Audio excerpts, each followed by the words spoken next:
and then hand the baton over to Noel to kick us off. Awesome. Thank you so much, Kelly. And welcome everyone to day one of our pre-law summit. We have amazing practicing attorneys here with us, and I would just like to jump right into it and have our speakers please introduce yourself and briefly talk about your role and how you got there. Should I just go first, or is there? Sure. Okay. Sure. So my name is Lindsey Williams. I am a deputy district attorney at the Contra Costa County DA's office. Growing up, my mom was a DA. She recently retired last year. My dad was a police officer who is now retired and actually works as a private investigator for criminal defense. So I have always been very interested in criminal law, and there were times in college where I thought maybe I'd want to become a forensic psychologist, but just kind of seemed up being the best route for me. So I went to college at UC Irvine and I majored in criminology, law, and society. And then I went to UC Davis for law school. I really went to law school with the intent to be a deputy district attorney. I was never interested in any other type of career. So that's kind of how I ended up here. I did a lot of internships at district attorneys' offices. I did mock trial and things like that to help with my public speaking. And now I prosecute crime in Contra Costa County. Awesome. Thank you so much, Lindsey. And Jonathan, would you mind briefly introducing yourself and talking about how you got to where you are today? Yeah, sure, absolutely. Hi, everybody. My name is Jonathan Trinh. I am a second-year associate in the FDA and Life Sciences team here at King & Spalding. I'm based out of the Washington, D.C. office. I graduated from UC Berkeley in 2014, did not know that I wanted to go to law school, but I kind of fell into it. My first real job out of college was as a paralegal at another international law firm, also in DC. And that's where I really understood what it meant to be a lawyer, like who these people were, what they were doing, why they did what they were doing, and how they got there.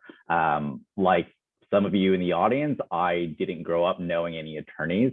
So not only do I think this question to be really informative, but also I hope it gives you an idea of like the various different pathways that it takes to go to law school and the different career trajectories that are out there. My practice is regulatory in nature. So I like to think of myself as a consultant with a specialty. So my clients, they're pharmaceutical companies, medical device companies, cosmetic companies, and they're essentially trying to understand what the law means and how it applies to their business. So I digest a law or a regulation and I turn it into a business actionable piece of advice for them to then take and incorporate into their business model. Essentially, I'm just trying to make sure my clients do not break the law or at least mitigate their risk of not getting into Lindsey's field or courtroom. So that's me in a gist. Thank you. And Amanda, would you mind introducing yourself and talking a little bit about how you got to where you are today? Sure, happy to. Uh-oh, is my video frozen? Okay, there we go. I'll apologize in advance if you hear my dog snoring in the background, but such is life under Zoom.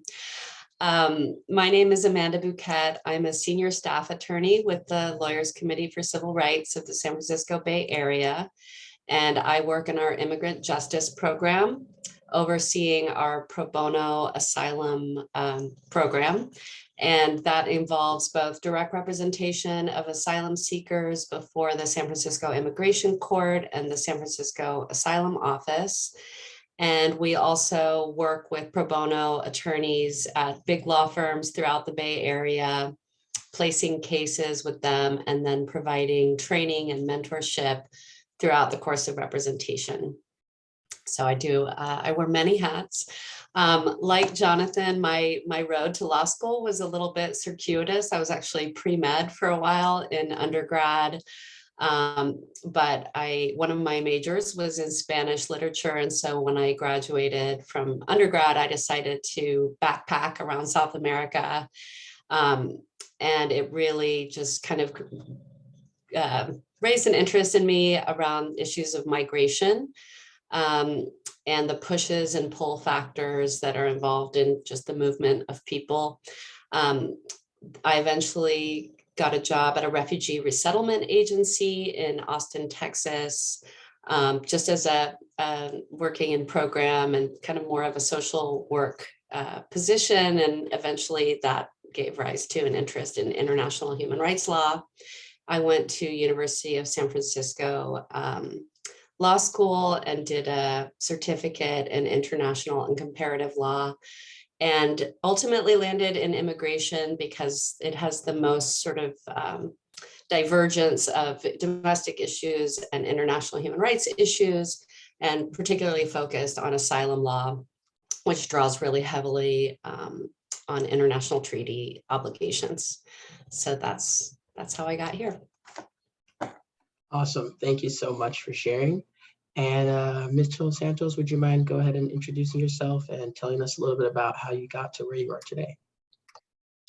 Sure. I apologize for being on my phone. I was having some connectivity issues with my laptop, but I am an IP litigation associate at Sidley, Austin. So I focus on intellectual property, namely patent litigation and copyright litigation. I didn't think that I'd end up being a lawyer. Similarly to the last panelist, I was actually pre-med when I began at Cal.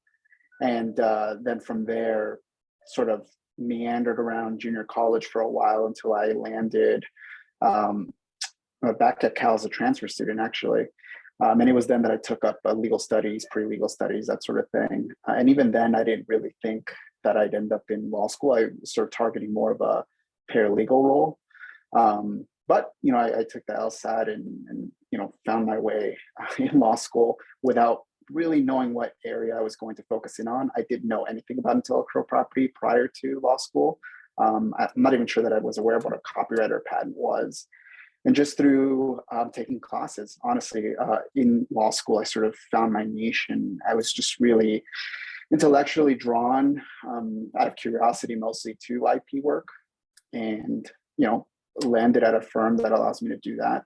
And it's just, to me, it's really interesting, namely because it's very tech facing on one side, on the patent side, and it's sort of entertainment industry facing on the copyright side. And that just keeps me engaged in the work.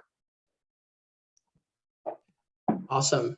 Thank you all for that brief introduction. And sounds like we have a lot of versatility, whether that's the private sector and protecting clients' interests and IP law, as well as the public sector with criminal law and prosecutions. So we all appreciate you joining us. And I definitely want to stay with Mitchell and get into our next question. And we can work our way back to Amanda and then Jonathan and then Lindsey. So Mitchell, we'd love to know what does your day-to-day look like and how much variety do you see in sort of that IP work you're doing? Yeah, that's a great question. I think for me, because I sort of split my time between working on patent work and then copyright work, even though they both fall under the umbrella of intellectual property, they're very distinct areas. So just as an example, you know, this morning I came into the office and I was working on some patent work, but then one of my sort of supervising attorneys called me and he said, well, we have a question. One of our clients wants to know if magic tricks are copyrightable. I mean, that's just kind of out of the blue, mostly because most of the stuff we deal with is in the motion picture industry or music industry. So it's just kind of out of the field. So that's what I'm going to hop on right after this, is trying to write up something on whether magic tricks are copyrightable. But before that, I was working on something that had to do with routing telephone calls using certain software. So that's more on the patent side. So my day-to-day right now as a junior associate, I'm a second year now, has to do, well, a lot of researching, writing up analysis on case law and trying to figure out a yes or no, or more likely maybe answer to some of the questions posed by our clients. And then because I work in litigation broadly, a lot of brief writing, motion writing for when our clients are sued or want to sue another party. Awesome. Thank you so much for sharing that. Should I go? Yeah. Great. So there's a lot of variety from my day-to-day as well, both from the side of acting as an attorney and representing my clients, but then also the program management side of my role as a senior staff attorney. But as an asylum attorney, the variety comes by way of interviewing clients and learning about their stories. We represent clients from all over the world that have faced persecution or fled persecution in varying types. It can be very, we have a lot of vicarious trauma in the world of immigration law that we deal with, but it's fascinating, and we're constantly learning about different countries' political situations and cultures.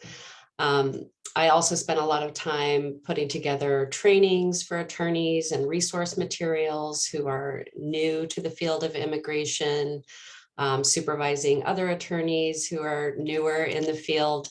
And that involves a lot of writing, a lot of presentations in this day and age by Zoom, and then representing clients before the immigration court in a trial setting or at the asylum office in a more administrative hearing context. So lots of variety, very busy, as I'm sure are all of my colleagues on the panel as well. For sure. Jonathan, would you mind sharing a little bit about your day-to-day? Yeah, absolutely. So as I'm sure everyone says, there is a lot of variety, and and that's what you want, though.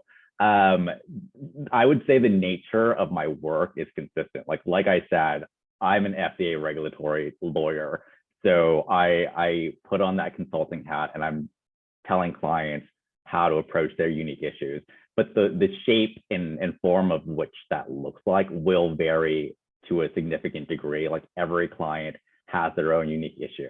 So sometimes I might be researching a law and then writing a memo about how that applies to the client situation. Other times I'm on a call and we're having a different type of conversation, more free flowed. Other times I'm doing an internal investigation, which essentially looks like going through the company's records and trying to put a story to that. And other times I'm on TikTok, literally trying to figure out whether or not that company should be marketing their new drug or new product to Gen Z, and whether or not that's okay. So that is my core practice, but beyond that, there's also the responsibilities of being a lawyer firm-wide, like what it means to be a firm citizen. So I do a lot of immigration pro bono work as part of my practice, and I also do a lot of recruiting efforts. So I'm having these types of conversations with law students, trying to bring them into the fold and bring them to King and Spalding specifically. Awesome, thanks for sharing. And Lindsey, would you mind talking a little bit about the ADA's day-to-day in Contra Costa County? Yes. So for me, not to be repetitive, I do feel like there's a lot of variety. For me, most days I am in court in some capacity or another. So that could be that I'm in there just running calendar, picking court dates for cases. It could mean I'm taking plea deals. It can mean I'm arguing motions to suppress evidence, or I'm doing a preliminary hearing, or I'm doing a jury trial. There are obviously other aspects of the job too, though, such as making sure all discovery has been requested from police agencies and has been disclosed to defense attorneys. Not as frequently as I'm sure some of the other panelists. We do spend time doing motions and appellate work and things like that. But mainly for me, I am mostly in court or communicating with witnesses or victims to confirm their availability to come in and testify and to provide them with updates on cases. So there is a little bit of everything. When I was a misdemeanor attorney, I don't do it now that I'm a felony attorney, but we would also receive a set amount of like police reports a week that we would go through and decide if we're going to file criminal charges or if we're going to decline to file charges, such as if there's insufficient evidence or just in the interest of justice, we don't feel as if those cases warranted prosecution. So there is a wide spectrum, but obviously in my career, mostly I would say the main component of my career is oral advocacy in court. Awesome. Thank you all for sharing. One of the interesting things for me when I hear from Lindsey is I think of Law and Order, and whether that's SVU or, and we always see like the courtroom and what that looks like, but then there's also the professional and personal skills that go into the research that some of us talked about, or the data analysis, or even the one-on-one with clients that goes on in the background. So I kind of want to dive into a little bit more of that, and we can kind of leave it free form, whoever wants to jump in and talk about it. But what are some of those professional and personal skills that you think it takes to succeed in your role, let's say outside of the courtroom or when you're back at the office? I guess I can just stay on here.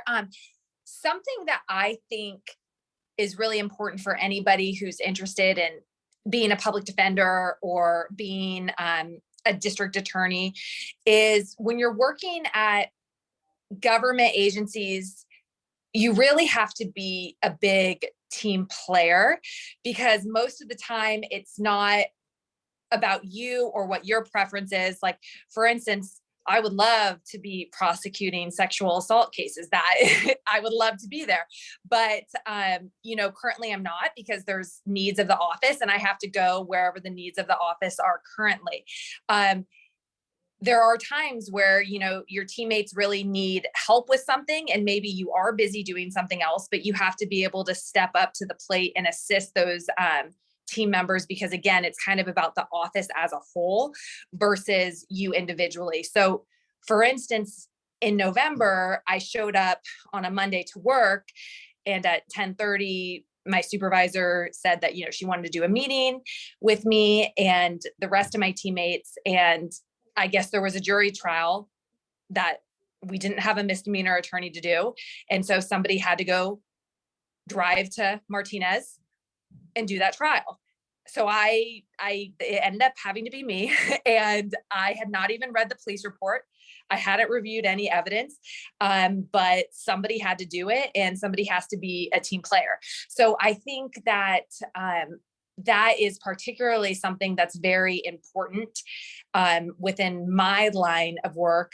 And I'm sure in every other colleagues who's on this panel with me, they would probably say being a team player is very important, and also being open to criticism and feedback. You can't learn unless you listen to, what your other colleagues have to say about maybe something you could have done better or suggestions for how to improve. So I think for personal skills, you have to be a team player. You have to be open to hearing that criticism, and somewhat have to develop some tough skin to be in this role.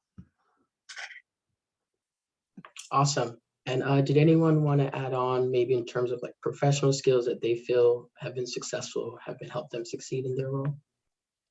Yeah, I'd be happy to jump in. I had mentioned before that I majored in Spanish literature. My other major was English literature. So I obviously had no idea what I was going to do when I grew up while I was in undergrad, or how those degrees would serve me. I just knew I loved reading stories and I loved writing papers and about my thoughts about those stories. And so I think some of the skills from my undergraduate career that have really served me in my current role are having that curiosity about people's lived experiences and being able to craft a client's narrative.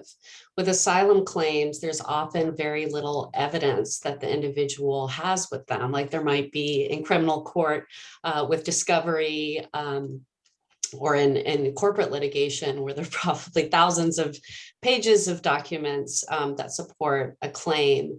With asylum, as all of you know, I'm sure many times people are leaving with just the clothes on their back. So you have to be creative about the way that you prove your case. And many times it really comes down to the client's testimony, which is both provided orally at trial, but also in a written declaration. So many times when you sit down with a client, they don't understand all of the elements that they have to prove to win a case for asylum. That's the attorney's job, and it's the attorney's job to solicit that information from the client through interviewing. So having a real curiosity about somebody's background and story and where they come from, and not sort of stopping when you just get your first answer. Especially working with traumatized individuals, oftentimes it can take many interviews and asking the same question, and many times and in many different ways to really get the full picture. And then taking all that information and drafting your client's narrative, telling your client's story to the judge or the adjudicator at the asylum office in a way that demonstrates their eligibility for asylum. So really having a curiosity about people, and also I think there's an art of storytelling that is one of the soft skills of being a lawyer that they certainly don't teach you in law school. Awesome. There is something that I want to add to Amanda's point, and Lindsey's, I guess, as well. So, a lot of our work as attorney is being the best advocate for the client, right? Really servicing the client to the best of our abilities.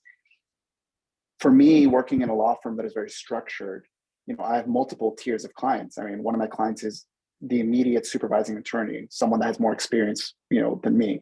The next immediate client is the partner, who is even more seniority, and ultimately the actual client that's paying our bills. One thing I struggled with in college and also in law school was speaking up, right? When you want to air your opinion, when you get asked a question, when you have a question, it's just raise your hand, speaking up. So in my role now, there's certain elements of a case, namely, discovery and the documents that come along with it, where as the junior attorney, you're much more familiar, you're intimately familiar with the material that we receive from, the opposing party or from our own client. The partners, the senior attorneys, don't really have the time to, delve through every single page of what could be thousands and thousands of documents. So there's occasions that arise where, we're discussing general strategy, or we're discussing, lines of argument to follow, where you as the junior attorney really serve a very vital purpose, which is, yes, we have the documents, we have the evidence to back that up. No, I don't know that we have what we need to, pursue that argument, pursue that reasoning. And that's definitely a skill that I've had to develop, is volunteering to speak up, really digging deep and moving past whatever hesitation that I might have had in college and in law school that prevented me from being one of the more, active people. In my role now, you can't really avoid it, because ultimately it's going to come back to you to, hey, well, I thought we didn't have this evidence, or I thought we did, or, you have to account for that. I would just quickly piggyback on my fellow panelists, and I think the common through line between each of their insights is the fundamental ability to communicate with different audiences, like how we approach conversations with like an undocumented immigrant who has an innate fear of interactions with the legal system, or how we communicate with judges or our clients or our partners. Those are different audiences, and there's a different skill set it takes to bring or produce work product, because I'm not going to use the same language as I would with a pro bono client as I would with a highly sophisticated pharmaceutical company. They're just different audiences with different needs and expectations, but the skill to develop those different types of communications will take time, and it takes these types of conversations and you speaking with different types of attorneys to gain that experience and that this I guess affinity toward knowing how to navigate those different spaces and utilizing those skills when it's the most appropriate. Awesome. Jonathan, I'm really actually glad that you brought up sort of like how it takes time to develop these communication skills, and like whether that's learning how to be proactive about speaking up, or in the sense of like being a team player, or even in the sense of being creative to understand the client. For a lot of our students, we're still developing those skills now as undergrads, including myself. So I'm curious to know from all of you, we're just thinking about the legal field, and we're just starting to think about, what we can do. So we also want to know, like, what are some ways that we can gain hands-on experience or knowledge about the field to start developing these skills?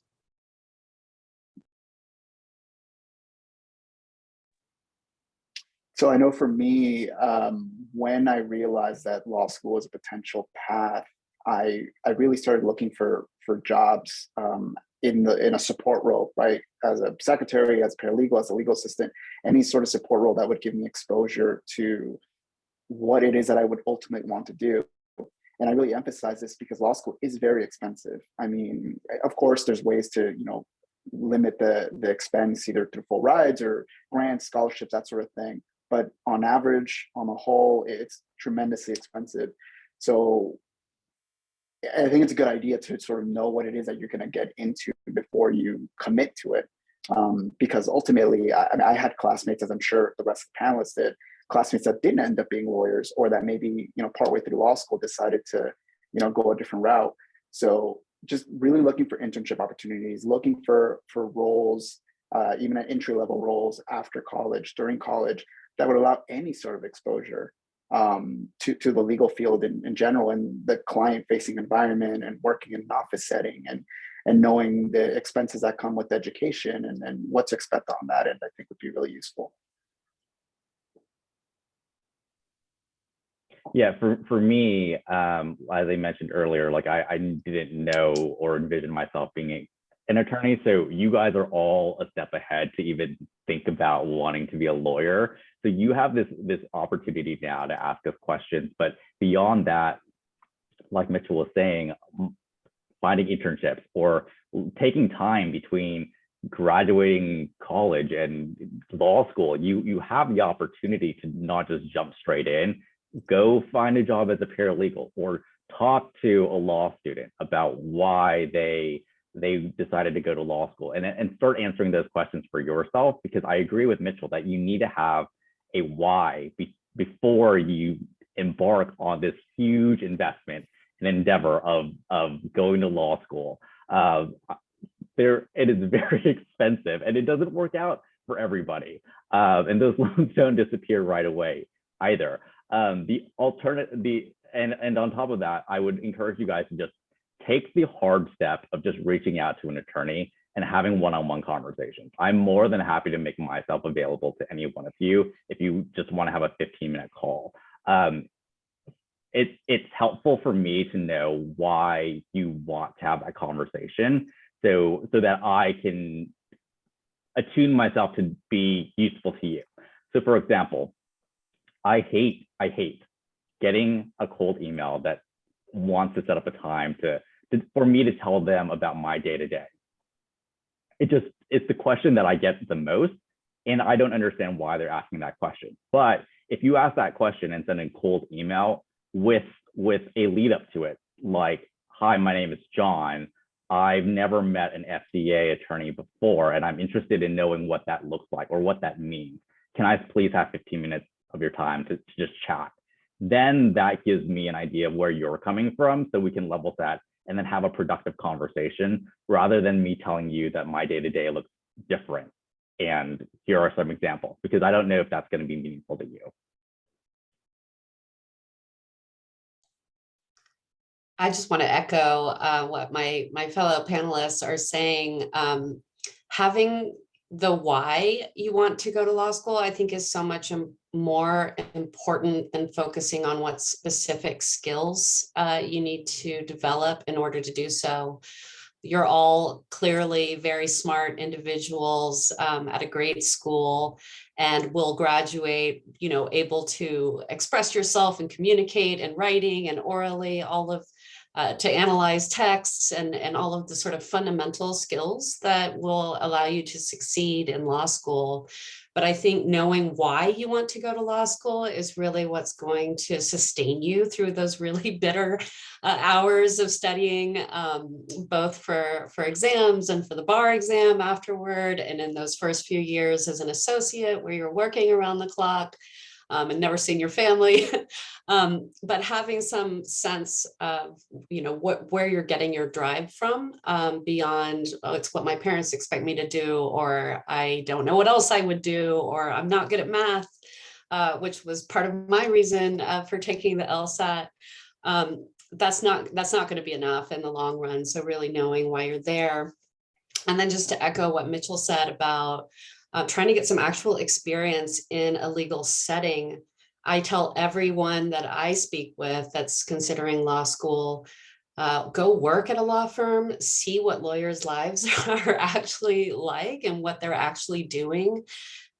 We spend a lot of time doing research and writing. We spend a lot of time, perhaps with the exception of Lindsey, in front of a computer, right? It's not as glamorous as Law and Order. It's not as glamorous as what you see on TV most of the time. So actually get as much as you can as front row seat at what it looks like to be a lawyer, to make sure that is what you want to do. Awesome. And I know we'll have about 10 to 15 minutes at the end of our panel for students to kind of dive a little bit deeper into specific recommended tips and strategies for reaching out to attorneys. So I just want to kind of table that for those breakout rooms. And I guess I'll pose this to Lindsey and then we can work our way around.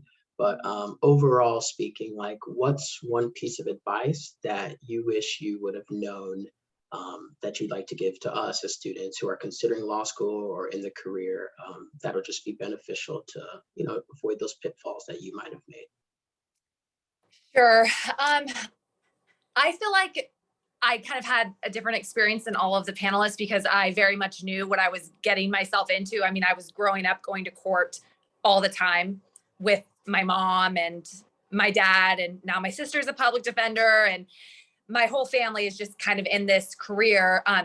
Mine's a little bit more, I don't want to say cheesy, but it's how I truly feel, because especially for students at UC Berkeley, you guys are, if you go to law school, you're going to be used to being at the top of the pack at wherever you are, because you're so intelligent. You would not be at UC Berkeley if you were not a crazy, intelligent, and driven person. That's just the fact of the matter. You do have to know that, when you go to law school, you may not be at the top of the pack as you once were. And for somebody who's kind of always expected to be there, at least for me, I will say I took it it was difficult for me to not be feeling like I was performing as well as others, or maybe I didn't feel like I was as naturally talented as others. I would just say that if you know that this is something that you really want to do, that you just don't give up on yourself and you just keep working as hard as you can. I mean, when I was in law school, I had somebody who was on our faculty at UC Davis tell me, you have an 11% chance of passing the bar. And I mean, I was absolutely heartbroken over that. My mom had to drive up. I mean, I was crying. I was seriously thinking, is this something that I even want to continue doing? And then, the bar exam comes and I pass it and everything's okay. So I think it's just, if you know that this is the career that you want to do, you work for it and you put everything that you can into it, and you guys are already so ahead. So I guess I would just say, just believe in yourself. I don't want to be cheesy, but for me, I really did feel like it was a really hard experience in law school. And there were a lot of times where I wanted to give up, but thankfully I had such a good support system with my family that they were just like, no, you got this. So that would be my advice. Awesome. I think the piece of advice that I would give would be to take the financial cost of a law degree very, very seriously, and to really think through from the outset how you're going to make it work. As as we've all mentioned, law school is extremely expensive. And I think, especially if you know that you want to serve in the public interest, understanding what taking on that cost will mean for you, as far as your earning potential and your ability to pay it off. There are many schools that have great loan repayment assistance programs that will support you if you do work in the public interest after you graduate. Many schools that have great career development departments and will help you in your job search, and others that don't. So I think it's really worth spending the time as you're going through the application process to see what support systems are out there for you and how you are going to not just finance the education, but once you complete it, how you're going to pay it off. I certainly went into it. I got the warnings, but I kind of heard, if people work it out, they figure it out. You went to law school, you figured it out. But when the rubber hits the road, it can be pretty eye-opening, and can be really stick with you for a long time into your future. So from the outset, just know that there are systems in place and there are opportunities, like Mitchell said, scholarships and grants, and loans, and even loan forgiveness programs. But I think you would be doing yourself a huge favor to get acquainted with all of that information from the outset. Awesome. And Jonathan or Mitchell, would you like to share one piece of advice that you feel, would help us avoid any or one of the pitfalls you might have made when thinking about law and law school? I think I have 1.5 pieces. The half would be just to reiterate exactly what was just said regarding the finances, because it really is super duper important to have that information before you commit. But my piece was what I really wish I knew before embarking on law school is just how taxing it can be on relationships, and that's both friendship, platonic relationships, but also romantic relationships, and just really cementing those relationships before you start that journey, because law school is taxing, particularly the first year. So you end up relying a lot on community. At least I did, because I ended up moving across the country. I didn't know anyone. And so I had to seek out my community there, because my community back home in Southern California wasn't with me, wasn't there physically. And obviously technology allows for video calls and phone calls and all this stuff, but it's not the same, right? You can't just hop over to someone's house and just vent and relax. So with that being said, I think we're really cementing those relationships before you head off on that journey, and letting people know, hey, it's going to be tough the next year or 2 or 3, and there's going to be times where I'm going to be unreachable, or there's times when I'm going to really need to rely on you and call you out of the blue and just complain, because it does take a toll both on yourself and on those friendships, those relationships. So I wish I had assessed that beforehand and sort of knew that to take preventative measures with people in my life. For sure. And I would echo again everything that the panelists said, but to avoid being redundant, I'm just going to give you like what number 10 would be on my list here, just for diversity. So listen to what they said first, and then take what I'm about to say in mind. I didn't realize how big law firms, at least if that's your goal, how much emphasis they put on what law school you go to. There's like a direct pipeline between the top law schools and the biggest law firms in the world. Like, I'm just going to use Stanford, our nice neighbor across the bay, for example, because every Stanford law student, it's like a choice if they want to go to big law or not. But it's not necessarily a choice for students who went to GW like I did. At GW, it was about a 1 in 3 chance for anybody to get to a big law firm. So just keep that in mind when you are applying and selecting law schools, that the infrastructure of recruiting law students to big law firms, it's very outdated and disadvantages students who do not have the highest LSAT scores. So awesome.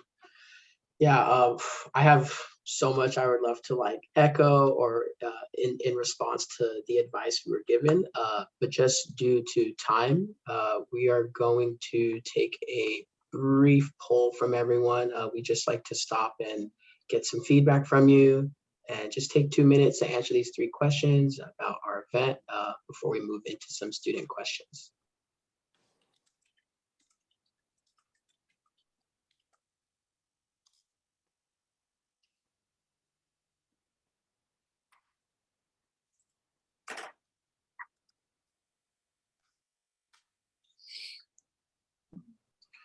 I guess in the meantime, I could also ask our panelists after some maybe 3 or 4 student questions, we might have about 5 minutes for our breakout rooms in case, we'll put each of you into your own separate breakout room and we'll allow some students to come in there and ask some more, personal or targeted questions.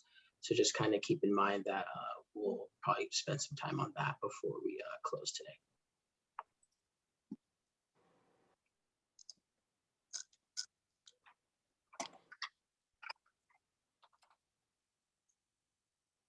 Yeah, while everyone's doing the poll, I actually had a question for all the panelists. Noel, if you don't mind, I'm just going to jump in here. Thank you all so much for being here. This was so helpful, and I really appreciate the honesty from each one of you.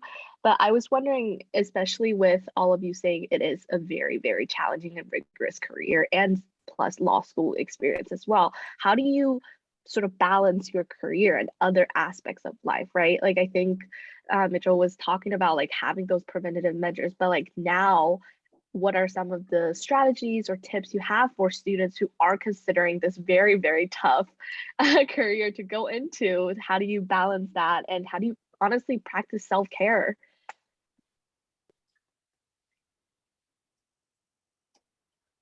I got a dog.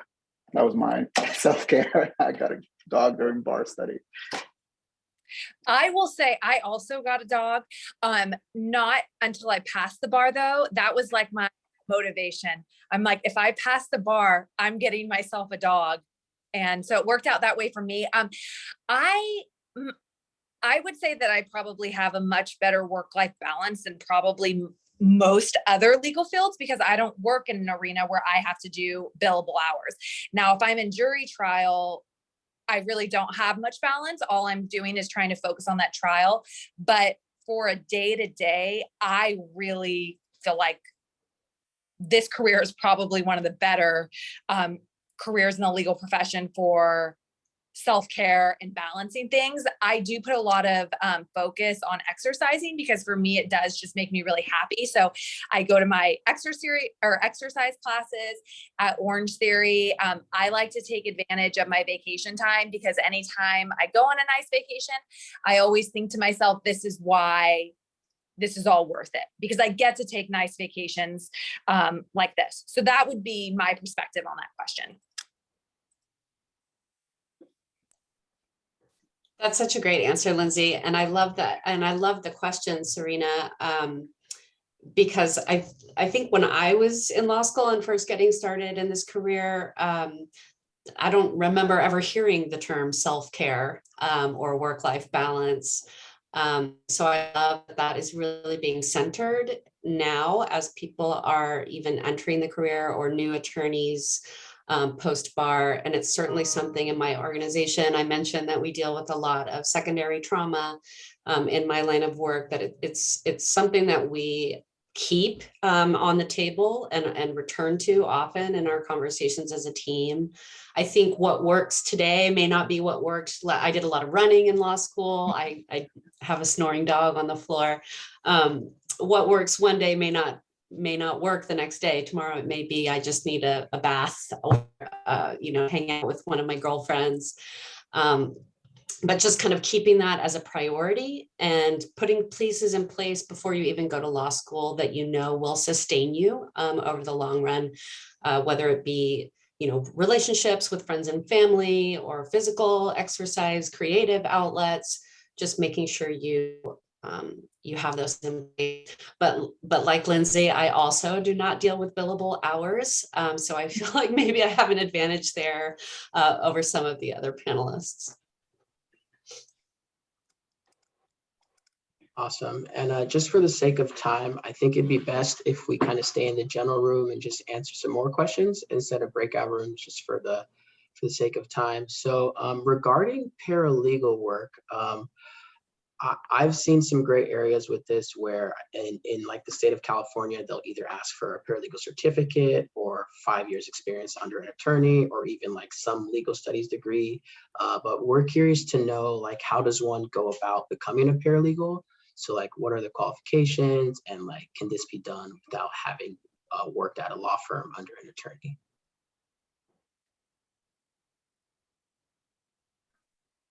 Yeah, so I was a former paralegal, like I mentioned, and so I'll answer how I experienced it. So one, I did not get a paralegal certificate. I know a lot of or not a lot, but some law firms do require that. Not all, so I wouldn't tell you to go out of your way and invest in another, piece of education for a job. Many big law firms offer paralegal positions that are entry level. So I don't think you need to think about, how to best market yourself towards this specific position, because at least at the law firm I was at, Aiken Gum, it was just a general understanding that you will receive all the hands-on training that a big law firm provides when you get there. I think, however, to best elevate your chances of getting that position, you should have that why kind of figured out. For instance, essentially all the paralegals that I worked with ended up going to law school. So part of the vetting process was, do you want to go to law school?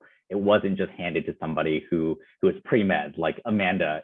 If Amanda's 20-year-old self was applying for the same job as me, I think I would have the upper hand if I expressed my interest in going to law school. So just keep your eye open on the jobs words, and also just know that it's a very highly competitive process. So either apply during an off season, so like after you graduate, or well in advance before you graduate, because I know the hiring cycles correlate with graduation. You don't want to be part of that pack in June where they're vetting thousands and thousands of applications. Do it early or do it in November. Awesome. Thank you so much, Jonathan, for sharing. Mitchell, did you want to kind of talk a little about the paralegal role and how to go about that? I think Jonathan did a great job of covering it. I think the one sort of difference that you could point out is if you want to go into a role that's in a smaller law firm, whether that be like a personal injury law firm, criminal defense law firm, something that's a little bit more personal, where there's 1 to 10, 1 to 50 attorneys, versus trying to get a role in a big law firm, which there's hundreds or thousands of attorneys, right? Those are two very different roles. When I was a paralegal, I did it in a personal injury law firm. There was 7 attorneys. It was me, the secretary, and 7 attorneys. So there was a lot more relationship building. I mean, I knew each of them on a personal, social level. Whereas now, that I work at a law firm, I have multiple paralegals that I work with, but I don't know that I know them enough to, hey, do you want to grab, lunch or dinner or whatever and hang out? I don't know that that's the relationship. So that's just something to point out, and, for folks and wanting to look for one over the other situation. Awesome. And I'll pose this as our last question for today before I pass it back to Kelly. So we want to know, the legal field is sometimes advertised as a way to contribute to social change. So do any of you feel connected to your work as like a fulfilling way to be effective for whatever reason you decided to pursue law?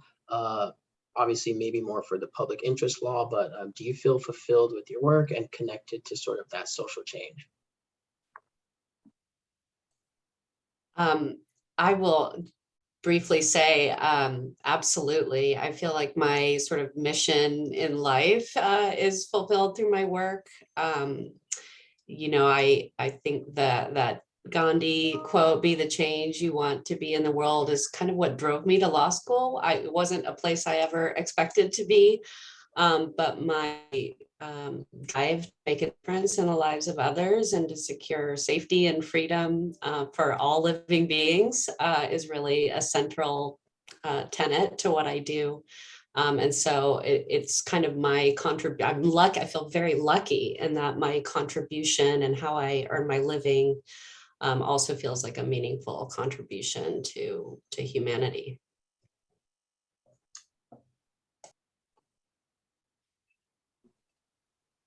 Awesome. Thank you so I'll much. here too. I completely feel the same way, but I knew Amanda had to, with her career. I mean, really, I was like, this is probably the question she's been waiting for. No, that for her, it would be very, very rewarding what she does. I feel the same way. I mean, for me, it like means everything. If I have, say, for instance, a domestic violence victim who's never felt comfortable ever reporting something, and then the one time she comes into court and, you know, finally says everything that's happened to her throughout her life, and hearing that the jury believes that person and, you know, comes back with a just verdict, to me, there's just no better feeling. So I feel like some of the greatest joy that I get in my life is through my job, because I truly believe in what I am doing, and I would never want to be doing anything else. So So I'll add that, you know, although I work in a law firm, you know, a for-profit law firm, the pro bono projects that I work on are largely in the immigration sector. And for me, that's really meaningful because, I mean, I went into law school being undocumented. I went to law school having DACA. I still have it. I'm still undocumented. So even though I have that status, I work at a massive law firm, and I'm able to spend their resources on helping folks that I connect with on a very personal level. Because when I touch base with these clients, these pro bono clients that have immigration issues, I relate to them. I tell them, yeah, I'm in the same boat. You know, I'm helping them file for applications to adjust their status. I'm like, yeah, I know what you're talking about, right? And you know, a lot of them are Spanish speaking, a fluid Spanish speaker. So I just connect with them on a different level, and I'm thankful for that. And I don't know that I find, you know, myself fully committed to staying at a major law firm for the rest of my life. And if that's not my career, I think, you know, doing more hands-on direct services work in the immigrant community is probably what's next. I think that's such a great point, though, that Mitchell made. And I just want to kind of emphasize that you don't have to be a public interest lawyer to find meaning and to create major change, life-changing results for your clients. I work every day with pro bono attorneys in the private bar, and just the ability to get them the quality representation and the immense resources that are available through those pro bono partnerships is huge. And so attorneys that aren't focused on immigration law, but that are representing immigration clients and are often telling me, you know, I have never felt like I've been able to use these lawyering skills, my license, in such a meaningful and impactful way. I think it just goes to show that if you use your talents and your skills and the immense advantages that having a law degree affords you, in the service of others, you will find meaning in your work. Awesome. I am so glad we were able to end this panel note on finding meaning and talking about our why. And my name's Noel. I would love to thank Mitchell, Amanda, Jonathan, and Lindsey for taking time out of their very busy days to spend time with us. And I'm going to pass it over to Kelly to finish us off for today.